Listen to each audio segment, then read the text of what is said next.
So welcome today. Our webinar with Postpartum Support International, and the topic is finding your village in motherhood. This is also May, Maternal Mental Health Month. And we just got done with Mother's Day, so there's a lot to celebrate and a lot to talk about. About me, my name is Lelaina Rabarian. I'm with Mom Cozy, and Mom Cozy started in 2018. Our focus is all about being cozy, and we have this phrase called Cozy Power, and it's focused on listening to our inner voices, following them where they take us, finding the strength to achieve what we desire, and cozy meaning to remain true to who we are no matter what life brings us. And Cozy Power is the caring love we extend to every mom so she can be exactly who she is, a mother, a woman, and so much more. About us, we started in 2018 with the nursing and pumping bra. Since then, we've expanded. We are in 40 plus countries serving 3 million moms. We have a full suite of products that support mom from pregnancy through early motherhood. And our focus is to grow and reach an impact to make your life easier and other moms' lives easier around the world. This program is a part of our Mom Cozy Care program, where we provide professional support, evidence-based education through our valued partnerships.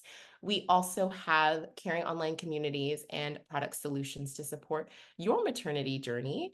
And we are dedicated to nurturing every motherhood journey with compassion as well as care. Please scan this QR code now to join our Facebook community, where you can connect with these panelists after today's presentation. You can also find encouragement from other moms, updates on other events, content catered to your unique needs, challenges, and celebrations as a mom. And of course, the latest from Mom Cozy, we are just ran a 7-day challenge with a lot of fun things in store. Last week, we had a physical therapist talk about postpartum recovery. So we have a lot of fun things on this community. And please stay for a chance to win. We are going to give away 10 S12 Pro wearable breast pumps. So you have to be present to win at the end of today's presentation. So I want to introduce our partners, Postpartum Support International, amazing organization whose mission is to promote awareness, prevention, and the treatment of mental health issues related to childbearing in every country worldwide. Their vision is that every woman and family worldwide has access to information, social support, and informed professional care to deal with mental health issues related to childbearing. PSI promotes this vision through advocacy, collaboration, educating, and training the professional community as well as the public. So I'm going to introduce our panelists one at a time. Our first panelist is Shivani Hiralal. She is a passionate advocate for maternal mental health and a survivor of postpartum depression, anxiety, and post-traumatic stress disorder. She works at PSI focusing on marketing while facilitating support groups and mentoring peers in need of support. She hopes to continue working towards erasing the stigma around mental health conditions, especially within the South Asian community. And before joining PSI, she served on their board of directors and had been involved in many mental health organizations like NAMI. She is on track to receive for her PMHC from Postpartum Support International. Welcome. Next is Mika Goldman-Berg. Mika is a maternal mental health advocate whose personal experience facing and persevering through perinatal mental health disorder inspired her to become a PSI peer group mentor, facilitator, and now a staff member supporting all of PSI's chapters. Prior to joining PSI, Mika worked extensively on developing community programming and advocacy training with stakeholders across the country. She has a bachelor's from Rutgers University in psychology and philosophy. I love that. And an MA in government from Johns Hopkins University. In her free time, she's unabashed foodie, me too, who loves cooking, bread baking, and a competitive open water swimmer, gardener, and welcomes all gardening advice. She lives in Maryland with her husband and 2 beautiful daughters. And finally, Jen Cordeau is the chapter's finance coordinator for PSI, a former urban planner, project management with years in experience in public and the private sectors. After her own experiences, Jen was inspired to raise awareness and help others struggling during postpartum, which led her to a local postpartum nonprofit. With a master's degree in public administration from San Diego State University and a flair for spreadsheets, you are the few and the proud with the spreadsheets. Woohoo! She was appointed treasurer position at the local board. Now she serves as treasurer at the California chapter of PSI. She's a proud owner of a slumber party glam Wow. And when she's not creating magical parties, you can find her belting out made-up lyrics in her kitchen. Me too. With her 14-year-old daughter giving her husband a hard time. Me too. Walking her two kitties outside on a leash and binge watching corny romance shows. We have the most interesting panelists today. I just hope you know that. All right, we are going to start. The focus of our conversation today is the State of Maternal Support report. This is a report that we released last week in partnership with Postpartum Support International, where we surveyed over 1,000 millennial and Gen Z mothers to better understand and broadly share the realities they face. I encourage everybody to visit momcozy.com/pages maternal-support-report to view this in full. And today we are going to go over the highlights, offer some professional points of view, discuss our own experiences, offer resources. And the goal of this conversation is really to encourage continued discussion around the need for better maternal support in our society today. So the first stat that I want to pull from this is, do you have a village? When we surveyed moms, we found that an overwhelming 55% of moms did not respond yes to this question, while 44.5% felt they did have a supportive village in their lives. Only 37.4% said somewhat, and 3.6% said they are left without a village support. I want to go to our panelists. Does this surprise you based on your experience? Mika is shaking her head, so I'm actually going to go to you. For everyone is shaking their head. Mika, would you like to weigh in on that? Does this surprise you? No, I don't. Unfortunately, I don't think it does. I think I moved to DC for a job, like in my mid-20s, like met my husband who's in law school. We got married. We moved to the suburbs, had a baby, and I was like the only mom here with a baby. And my friends still live downtown. And like, I don't know if anybody knows about DC, but like when you're downtown, like the suburbs are like non-existent. So I felt really isolating and alone. So if anybody can relate to that, I get it. And also just having a baby can feel really isolating and alone. And it's really, I think like within our society, it almost feels like we all need to like pull ourselves up by our bootstraps and like not ask for help. And I think Right. that's like a really common thing.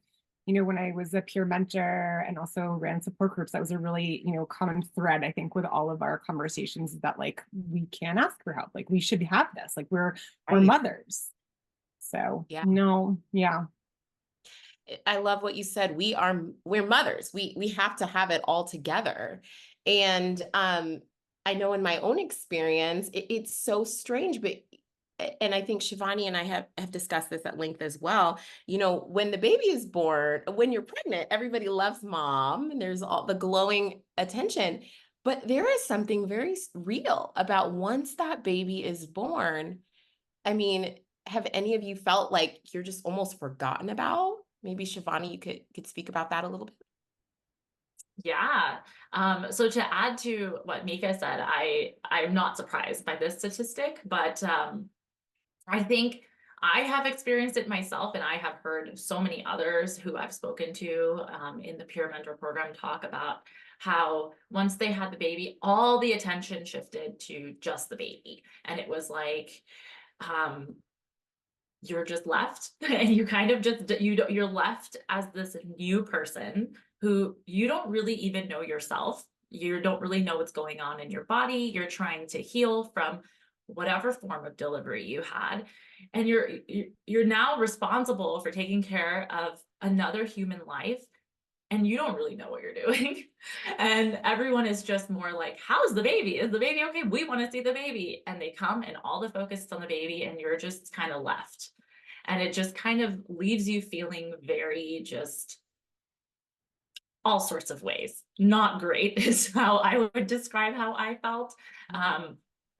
It's hard to put into words, but I think it is a very isolating feeling once Right. you have, ironically, it's like once you have that baby, it's so isolating.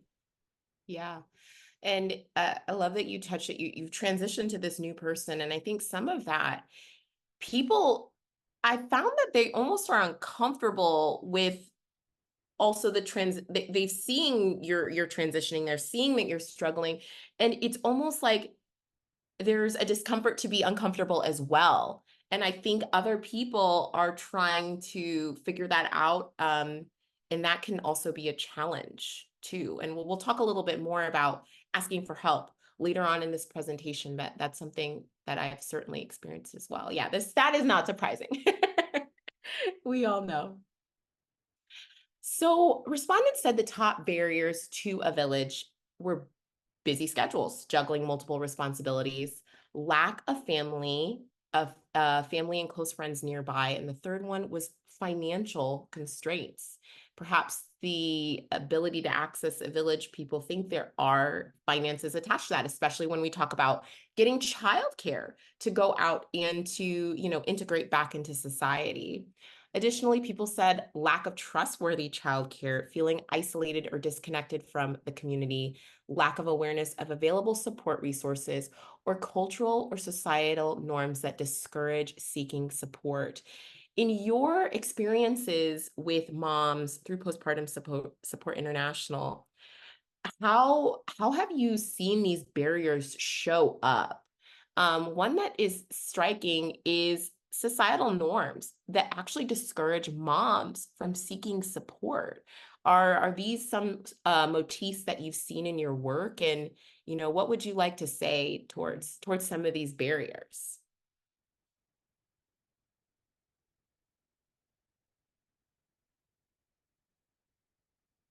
Anybody? That's a hard question. That's why we're all I know. we're like, pensive there.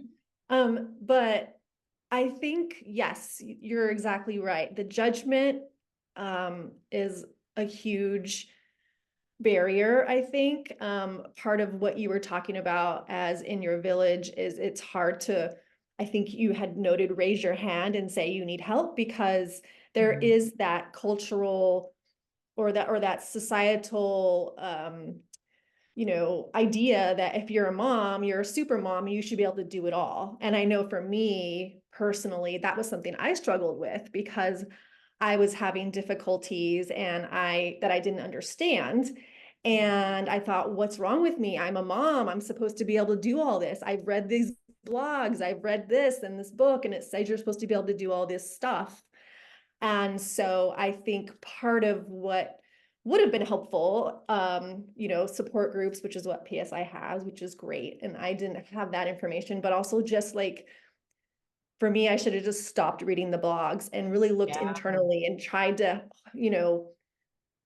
I kind of lost that instinct, and like to have that instinct and like believe that instinct that I had. So I think that that's one of the barriers to kind of finding that village, is because you're afraid of what kind of judgment you might get when you go out to even some support groups. Because I know I did go, I had problems breastfeeding. So I went to support groups and there was still, judgment there. So I think that, I think it's getting better, but there's still a lot of work that we have to do. Yeah, I agree with that. We spoke in a previous panel earlier this week, and that did break my heart. And I felt the same way. There was a mother who shared that she had gone to a support group, and the word that she brought up was feeling shame.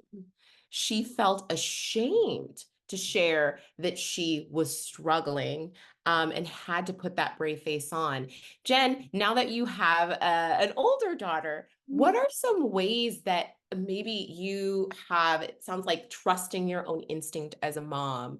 What sort of ways have you implemented, maybe cultivating the village or trying to overcome some of these barriers throughout your experience? Because motherhood gets harder probably in different ways. But how have you maybe asked for help or found support that maybe you could share with people on the webinar today? Yeah, sure. So I have, after it took a lot for me to actually first just even realize that I was struggling. I knew that I was having issues, but I just didn't know how to ask for help. Luckily, I have a really supportive husband who was there for me and was helpful in reaching out for me for help, for mental health services. So for me, that was one of the best things when I had my daughter.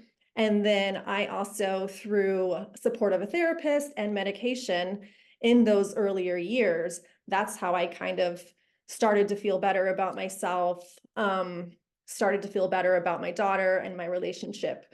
And then just as I kind of went through motherhood, actually, it's been a lot of therapy and support from organizations like PSI, and making sure that I, go to some of these support groups. I started to seek out support groups and find people who I could connect to and try to be vulnerable, even though that was really, really hard, because when I was vulnerable when she was younger, I was kind of, I don't know the word, but like you said, shamed. So it took time. It took a lot of time. It took a lot of work to be able to um, be able to find that vulnerability and find that trust again in the system. So I don't really have like an easy answer, but yeah. Oh, I love that. I love that because it shows that, I don't think this is as straightforward as we think. And it's hard because I know I felt like I just had this baby. I just was pregnant, and I feel like others need to just show up and support me.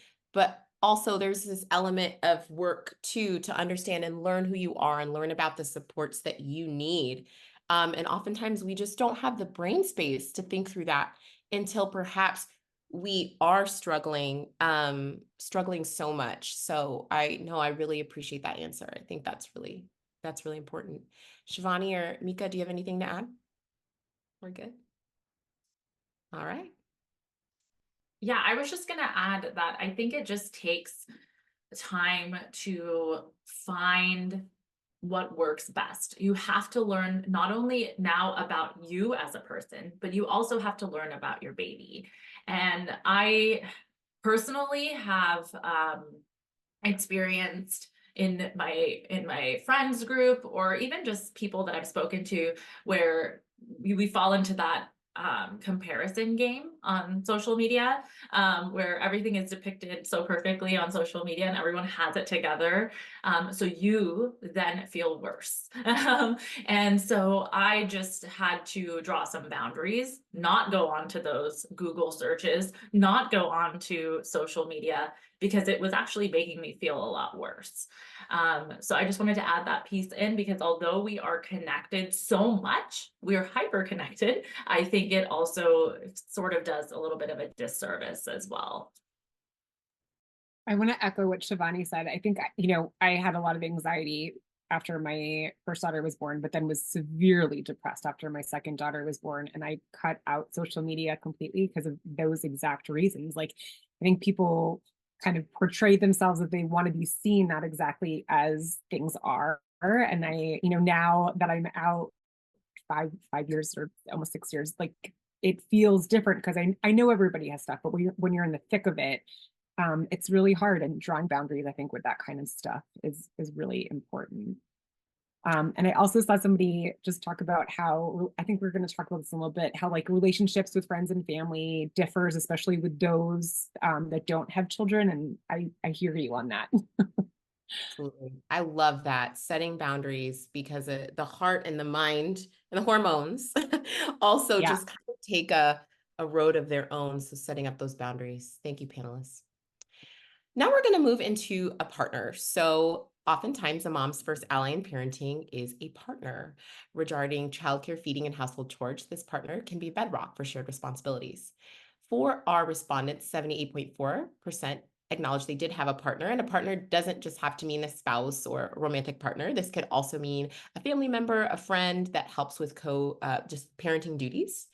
17.9 said somewhat, and 3.6 said they do not have a partner that supports them at all. When we asked respondents if their primary partners are supportive, 46.1 said they're very supported. 32.1 said they are supported, and others said they are not really supported. So despite a lot of the support that mothers are feeling, it is a little bit more complex. These are three comments respondents shared, and maybe people, if you want to share your thoughts in the chat too, are amazing, all of our attendees. One mom said, I love my partner and feel supported, but there are things he just can't understand. Another said he really wants to be supportive, but work and other responsibilities prevent him from being able to do more. And another respondent shared that their partner is very hands-on, but she has to take a large portion of the mental load. So my question is, we've experienced a lot of progress, I think, in terms of gender equity, but panelists, have you experienced this, and why is there still a gap here? Would love to get your thoughts based on your professional experiences, your own lived experiences with partners. What would you like to say there? We're all nodding our heads. We're all nodding our heads. I feel like as a mom, like my partner's brain doesn't work the same way. Like it's constantly churning about the things that need to get done, the things that are forgotten, the things I need to remember for school tomorrow, to pack for myself, like all of the things. And my partner just doesn't have the same kinds of things on his plate. And initially, I think when we first had kids, it felt like something I was resentful about. Like, why isn't he picking up the slack here? Like, why isn't he seeing how much I'm doing? Because it feels like invisible work in a lot of ways. And I think that that's something that I had to recognize. He's never going to see things in the same way I do. And I had to start asking. And once I started asking and we had open communication about like what was on his plate, what was on my plate, where are the places where can we meet, where do we need some outside help with, I think that really helped shift the conversation a lot. But I think having that initial conversation was difficult, and but it's definitely an important one to have. Yeah, I think I'd echo what Mika said. I experienced the same thing, and it definitely came out in a lot of resentment for me, which it then caused us to go further apart. And it was like, you're not grateful for the help I'm giving you. And I'm like, but you're not seeing all these other things that I'm doing, right? And it's just that, and it's the blame game, and it's not about that. And so it took, of course, just a lot of proper communication, a lot of self-work in therapy, but also reaching out to communities that PSI offered, like support groups, and hearing from people who were going through something similar and how they were navigating that. I think the title mom just comes with such responsibility, greater responsibility than maybe we're ready for or that we think we're gonna get with that. And I think I've had to just learn to accept that my spouse or my partner is not going to think the same way I do. We're just, at the end of the day, we're just built different. And we are going to think 10 steps ahead, or we are going to think about, okay, what are the activities that we're going to enroll our children in? That's something that's out of sight, out of mind. Your child's only 2. Why are you thinking about activities? Well, because he's getting more active and he's a lot happier when he's kept busy versus staying home. So these are the things that I think as mothers, we tend to take on a little bit more of that. And it can feel burdensome for some, and it's hard to find the correct ways to communicate with, whether it's your spouse or whether it's another family member that you might be, or someone that you have helping you, inside your home. It's like, well, can't you see what needs to get done? Not everybody thinks that way. So I agree. People are sharing in the chat that they agree partners were just never going to fully understand what happened in our bodies, our minds, our hearts during and post childbirth. Celine shares that she's heard the term default parent. Her husband does as much as he can, and we've definitely benefited from better communications. And it sounds like he just asking questions and saying what he just doesn't understand. I know thank you, Celine, for sharing that, because sometimes I know I can be a little bit overbearing out of love for my child, so much that I have willingly probably taken my husband's viewpoints and kind of just put them aside. I know I've had to work, like Shivani said, doing some self-work. That's so important. I've had to work and saying, you know what, if she goes to daycare today with PJs on, that's fine with me, whatever. If she eats goldfish for breakfast, it's fine with me. I need that mental break and I need that mental space. So letting go has been something that has been hard for me in terms of the mental load, being able to just leave and give up that mental load. I love that you guys are sharing in this chat. The next topic we're going to go over is socialization with other mothers and parent figures. In the survey, we asked how often moms interact with other mothers or parent figures outside of their immediate family. A majority of mothers said weekly. Alarming 25.4 said mothers answered rarely, and 6.1 respondents answered that they never really connect with other moms or parent figures outside of their family. I found this really interesting. And I think some of it, time, right? But I think some of you panelists touched on the judgment and maybe the stigma that connecting with other moms or bad experiences that people may have had with other moms or parental figures, and they may not feel like they can relate. I guess my question would be, if somebody had a first of all, let me back that up. What is the value in connecting with other moms and parent figures, especially in motherhood? What is the value that you have experienced personally in connecting with other mothers? Would anybody like to share? Mika, go ahead. I have an amazing tribe, and it took a lot of time to build. And I kind of have them in different social circles, and I have them, I swim. So like I have moms on my swim team. I have moms in my PTA president also. So like at school, and it is invaluable. It is invaluable to me that I have a various people to call on. I'm even like my cookbook. I'm in a cookbook club. If I don't know what to make dinner for that night, I'm like, hey friends, I have these things in my fridge. Give me some ideas. Like I just feel like they serve a purpose in my life. This village serves a purpose in my life that my partner or my mom or my brothers or my stepdad just like don't fill. So it was definitely, an investment in time into people and like kind of figuring out who's the right people for my village. But it is such an important investment of time for you to put in for yourself to have these people to support you. I want to talk, I 100% agree. And I remember when I first had my baby, when I saw another mom with a stroller, I was like, please, let's be friends. Yes. Right here. Let's be friends. Yeah. How do you make mom friends, right? Like, how do you do it? How did you do that?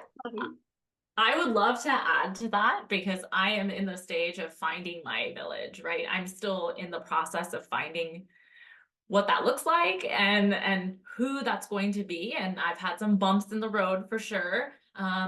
I'm not everyone's cup of tea and not everyone is mine, right? And that's okay. But I think about finding your village and finding your tribe as, for lack of a better term, like dating, right? You're gonna ask a lot of questions. You're gonna try to see, do you have similar interests? Maybe do you even parent similarly, right? Do you kind of think on the same path? But there are still gonna be differences even if you do parent the same. It's a journey. It's a journey, and you're already, taking on so much as a new parent. And so then having to get into the dating game again to now find friends can seem like such a daunting task.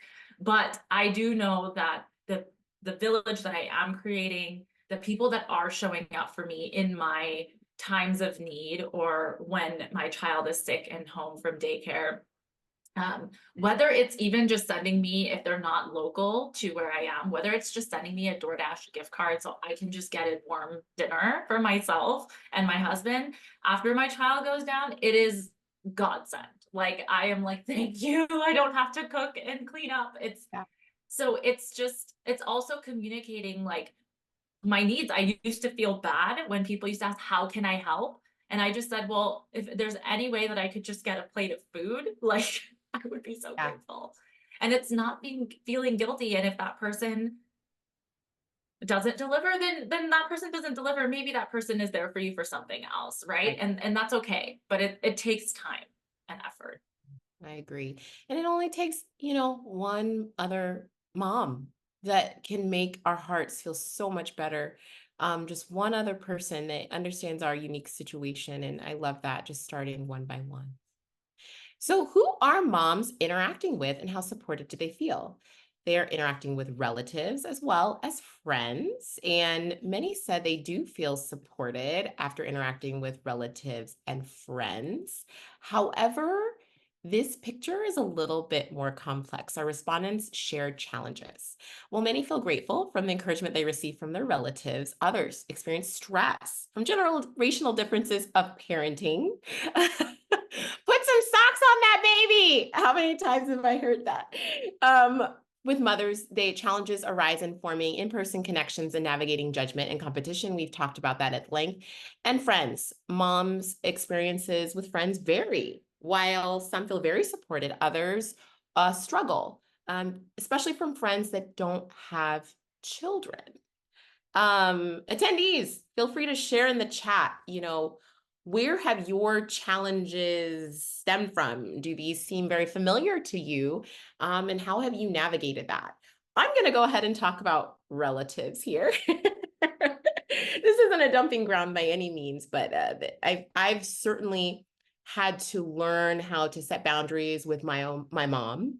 And I feel like that still takes time. But I definitely have struggled with some generational differences in terms of parenting, in terms of breastfeeding and feeding expectations as well. And I think it's easy, still as children to move into that. I'm still a child-parent relationship, but I really feel there is a shift in saying I am a parent too, and I'm an adult too. So I've had to share some boundary setting. Has anybody succeeded in setting boundaries with relatives? Any of our panelists that they would like to share? How have you set boundaries with relatives, perhaps? This is being recorded. It is being recorded. I will say that. I think that there is, I think there are cultural differences, and also generational shifts. My mother will, like to point out how she parented differently. And there was one time she called me a permissive parent or something like that. And I was like, oh. And then I brought it back a different time and I was like, Mom, that kind of hurt my feelings. And just kind of having like these conversations. And she's actually, she said to me, she's like, I actually didn't even mean it as like a diss on you. Like it was something that I find interesting that you have like this, was like in this mom role and you kind of have this kind of relationship with your girls that's like a friend and a mom, so it's just a different kind of relationship than I ever would have thought to have with you. So I think having open communication, though I know that can be hard for some people. So, but just, I think it's important to, state your boundaries. I was just having a conversation with a good friend who was talking about like food issues with her kids and that, and she had to lay down the law with her mom about how we don't talk about food in the same way, and nourishing your body in the same way. I love that. We spoke with Laura Otten, who is a postpartum mental health counselor, and she shared a wonderful script that I just used is when somebody offers their unsolicited advice for parenting, saying, oh, well, thank you so much, but this is really what works for our family, and this is what we've chosen to do with our family. I love that. I've used it many times. Love it. Yes. Perfect. And you will continue to use it. Right. I say that even now. Well, that's every family is different. That's nice that they have that app on their phone. So yes, I agree with the whole boundaries and that. And the friends experience for me was really difficult because I went through so many different variations of friends. I think some people were talking about people who didn't have children. For me, my village started out as a group of women who we all struggled with infertility. So the problem with that was that one by one, when people had success, the ones that were left weren't. And so our village started to kind of trickle off. So I had to go find another village and then, the breastfeeding thing in another village. And so for me, it's been constantly changing, but also at the same time, trying to be true to myself has been something, you know, I struggle with, and I also coming to terms with. I think, like Shivani said, like, I'm not everyone's cup of tea, and that's okay. I know that not everyone's gonna like me, and that's okay, you know, because I can give, and I also deserve to get, right? So that's kind of like the place that you have to be in, you know, to get to, is that there needs to be like a give and take in those relationships. So I love that you noted that, because as mothers, we're often mothering everybody, right? I find myself mothering strangers on the street often sometimes, but how can we also ensure that we are receiving value in our relationships? Because that truly is a win-win, and that's something that we deserve. So thank you for sharing that. Very important. Moving along. So what kind of support does mom need? This is obvious, as we are all moms, but the top one was emotional support, quickly followed by practical assistance, like 0.1 difference, social connections, and oops, I can't read the last one. One second. Access to resources and information. But how can we ask for support in our lives? Panelists, how have you asked for support in your lives? How have you gotten over that hump and that fear of perhaps being vulnerable? And how have you done it? I would love to hear from you. How do you ask for support in your life? I think it just goes back for me personally. It goes back to just communicating, being honest about where I'm at, where my headspace is at. It's like right now, I got too much on my plate. If one more thing gets, I think I'm just gonna break down, and then like I'm just not gonna be available for anybody. And it forces me to find out, okay, what do I need? And if that means that there's certain areas of, if the laundry stays in the laundry machine, in the dryer, just let it stay there. I don't need to fold it. It takes me probably 7 to 15 to maybe 30 business days to actually fold laundry, and that's okay. But I can't stress about some of the smaller tasks when I have larger tasks, you know, on my on my plate, right? So communication, I think, is key, but I also think it's realizing and recognizing that along the way of finding support and then asking for that support, there might be people that are going to drop off. Whether that is your family, right? They're not happy with the boundaries that you're setting. They feel offended that you're setting boundaries. Then it's hard, but it's also like, okay, well then I'm not gonna go there for support, right? Like I will go seek support somewhere else. And then you might have friends who you thought were there for you, who you have given so much to, right? You're giving as a friend, you're trying to be there for them along with everything that you have. And then you might experience that that person decides you're going through a tough time. I don't want to be there for you. And it really does hurt. And you have to like work through that grief. And it's another thing added to your plate, but also it's protecting your space and recognizing that, you know what, that time of our friendship, I guess, is done, and that's okay. I respect that.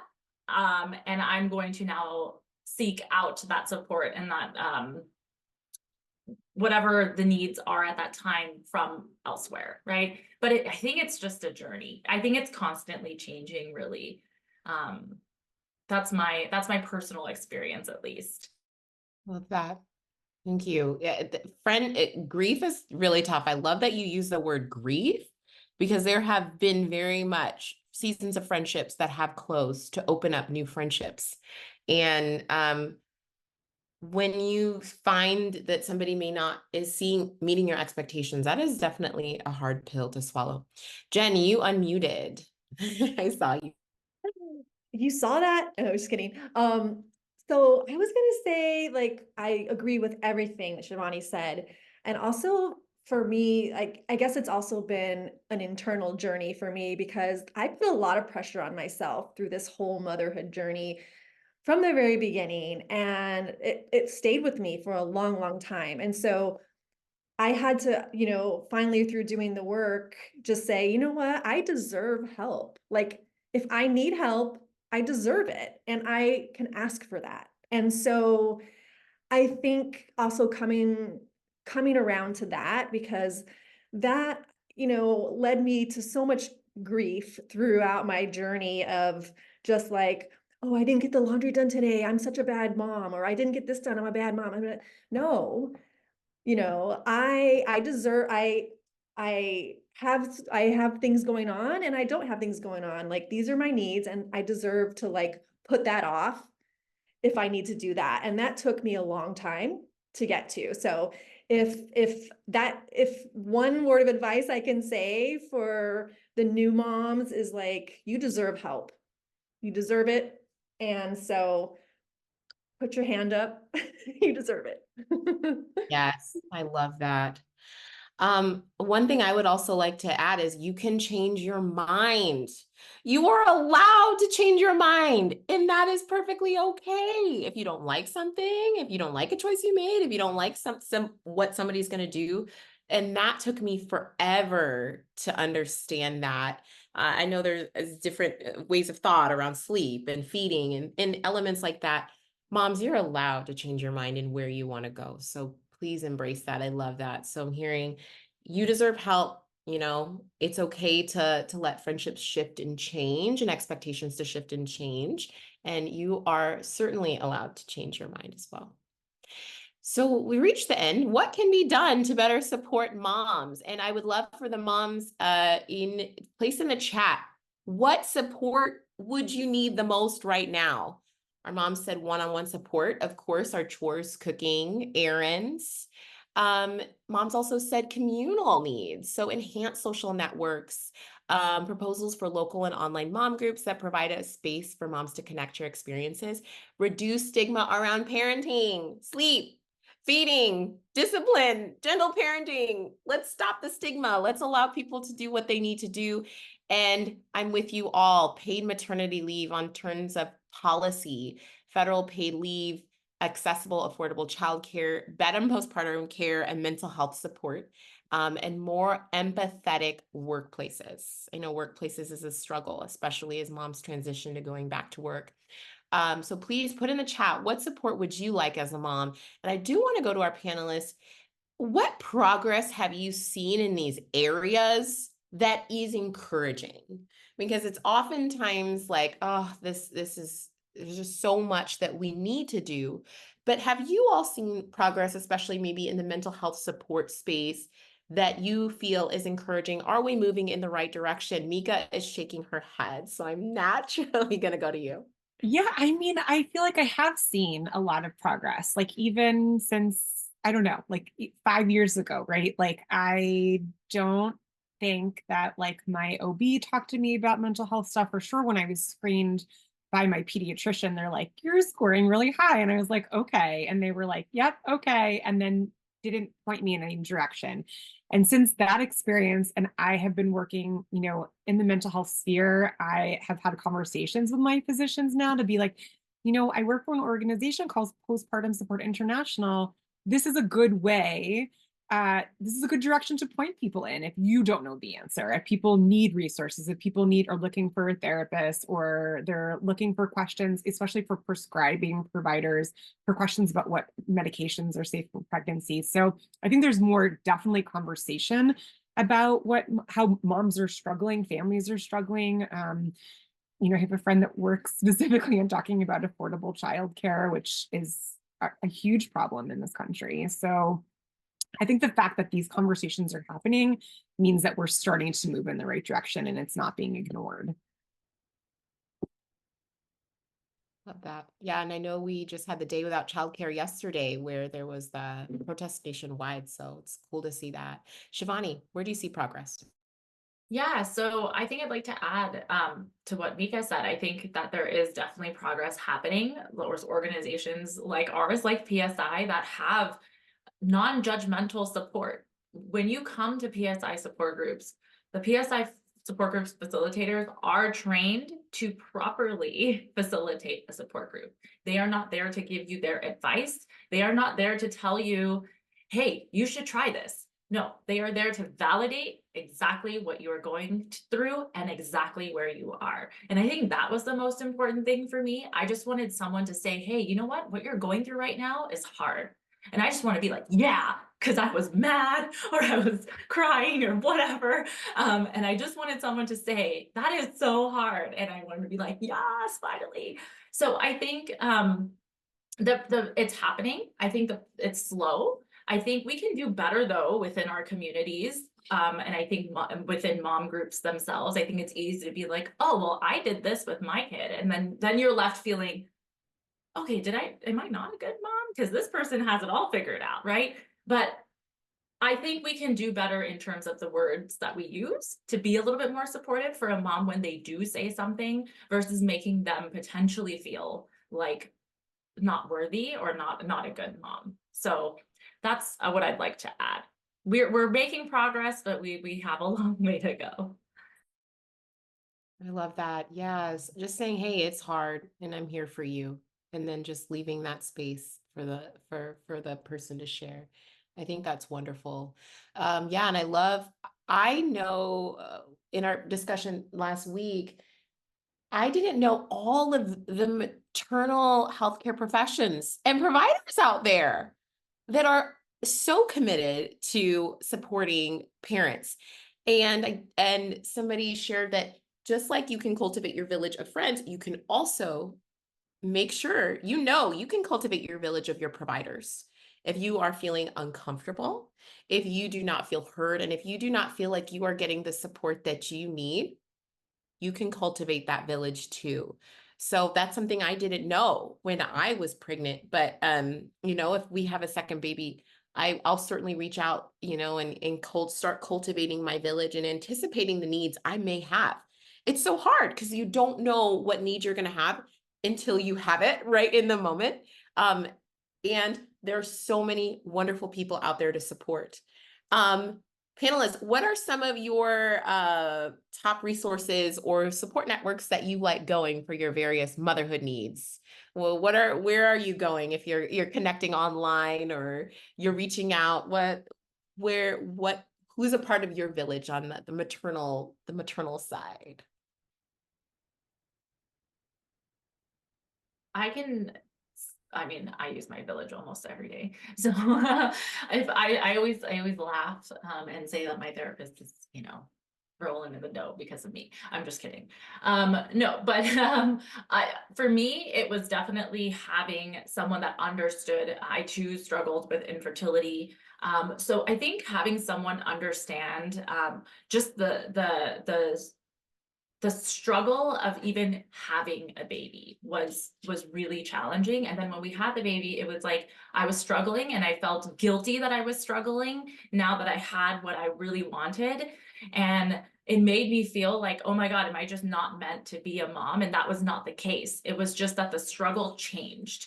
And I needed someone to understand that it changed and I needed that support. So I would say I found someone that is perinatal mental health certified, someone that can understand the right words to use, the right things to say, and the ways to point me in the right direction. PSI was my source of comfort. Not only did I utilize the support groups aspect of just finding a community and finding people that understand, but also using some of their other tools like their discussion tool to be able to advocate for myself with my healthcare providers, because oftentimes you are just left with a provider saying, oh, you scored pretty high. And then it's like crickets. And it's like, okay, but then don't we need to move forward? Like, what happens after that, right? So it was after that, it's like, what are my options? What does this mean? Does this mean that I can feel better? And the answer is yes. And it just takes a little bit of asking questions and a little bit of advocating for yourself. I mean, a lot of it advocating for yourself. But it's finding the words to do that. Sometimes it's really hard and it's another thing on your to-do list that you don't want to have to think about. So PSI provides that really nice tool for you, so you can go into your provider appointments ready to advocate for yourselves. Wonderful. Awesome. There are no Q&As in the chat, but if you have one, feel free to drop it in there. Some panelists are sharing, my village is my husband, and occasionally my sister-in-law, and mother-in-law can be helpful as well. Haley shares that she went to a Mom and Me Tea, a community resource that helped her connect with moms in her community. She felt loved and understood. Social media groups help, but in-person groups. Yes, there's a lot of value in meeting together and being together in a space. You can almost like feel the energy, the breathing in and out also. Awesome. Yeah, feel free to drop your resources in there, moms, if you found something to be very helpful for you. Drop them in there. All right, I'm going to go to our panelists. I want you to share one word of encouragement for our moms today before we conclude. I'm going to give them a second to think of one word of encouragement for all of our attendees today. I'm going to go with Mika. You're first. What would you share with our moms? I think advocate for yourself, like just advocacy, making sure that you believe in yourself and can advocate for your needs. Oh, I stole it from Jen. Did I steal it? I was gonna say believe, and then you said believe, so now I'm still going. Well, I'm gonna just say everything that was already said. No, trust in yourself, and trust that it will get better, because it will. And balance. There, I'll switch to a different one. Balance. I love that. So balance, trust, believe. Oh gosh. And mine is going to say, now this is tough. I posed the question and now I struggle with the question that I initially. I would say trust your intuition. So I think trust as well. I think it's very powerful. And if something is brewing inside of you, there's a reason why. You're thinking something, and it's certainly worth exploring. So, follow that intuition and trust that you have all the skills, tools, and abilities inside of you for this beautiful journey of motherhood. And with that, thank you everybody for joining us for our session today. This will be recorded and placed on YouTube. And make sure to join us on Facebook. Thank you everybody, and have a wonderful day. Thank you, Mom Cozy, for having us. Yes. Yes. This was great. Thank you so Thank much. you. My pleasure. A Bye lot of everybody. fun.